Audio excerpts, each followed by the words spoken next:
Bonjour à vous tous et bienvenue dans une nouvelle vidéo portant sur les techniques du commerce international. Dans cette vidéo, nous allons voir un examen de fin de module, un EFM, régional cette fois-ci, du semestre 5, année de formation 2023-2024, module 301, c'est-à-dire les techniques du commerce international. Dans cette vidéo, nous allons attaquer essentiellement les régimes douaniers. Donc sans trop tergiverser, passons directement à l'énoncé. L'énoncé est comme suit. On vous demande de proposer le régime douanier le mieux adapté dans les situations suivantes. C'est sur 5 points. Donc nous avons ici 5 régimes douaniers à reproduire sur ce tableau-là et 5 situations.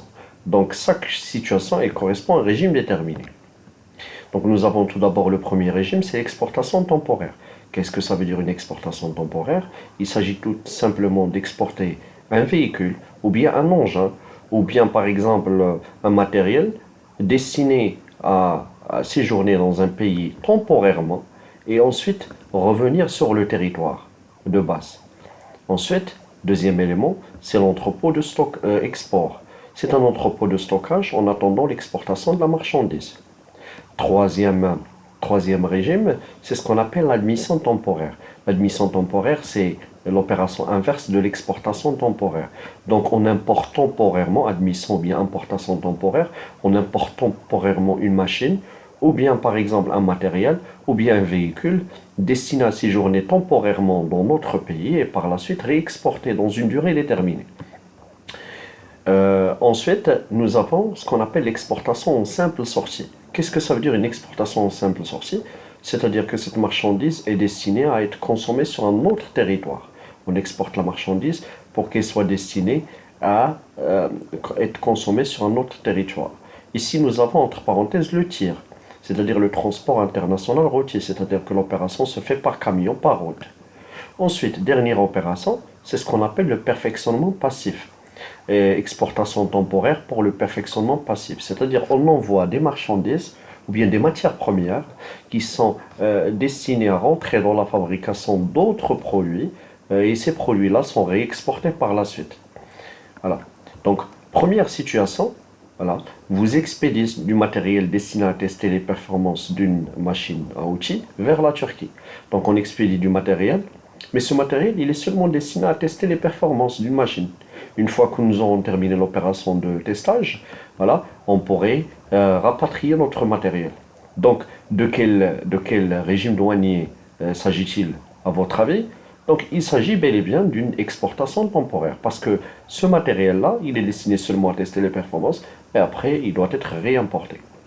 Deuxième situation, vous expédiez au Maroc du fil et des boutons pour la fabrication d'une chemise destinée au marché européen. Donc on expédie une matière première, les fils et les boutons, pour fabriquer des chemises. Voilà. Et ces chemises-là sont ensuite destinées à un autre marché qui est le marché européen. Donc il s'agit d'un perfectionnement passif. Voilà. C'est-à-dire on expédie les boutons et le fil pour une fabrication de chemises. Et ce sont ces chemises-là, finalement, ce n'est pas la matière première, mais plutôt ces chemises-là qui sont destinées au marché européen. Donc il s'agit bel et bien d'une exportation temporaire en perfectionnement passif. ETPP, exportation temporaire en perfectionnement passif. Troisième situation, vous importez des machines, on importe cette fois-ci des machines, de l'Allemagne pour une durée du chantier. Une fois que le chantier sera terminé, c'est-à-dire qu'il faut rapatrier la machine au pays d'origine, qui est l'Allemagne ici. Voilà. Donc il s'agit bel et bien d'une admission temporaire ou bien d'une importation temporaire. Donc ces machines sont admises temporairement dans un pays, voilà, mais après la durée, après la fin du chantier, on doit retourner ces machines à leur pays d'origine. Quatrième situation, vous stockez au port de Tangemed vos produits destinés à divers pays avant leur expédition. Donc, c'est tout simplement un entrepôt de stockage. Donc, c'est ce que nous avons ici, un entrepôt export. On stocke la marchandise en attendant son expédition.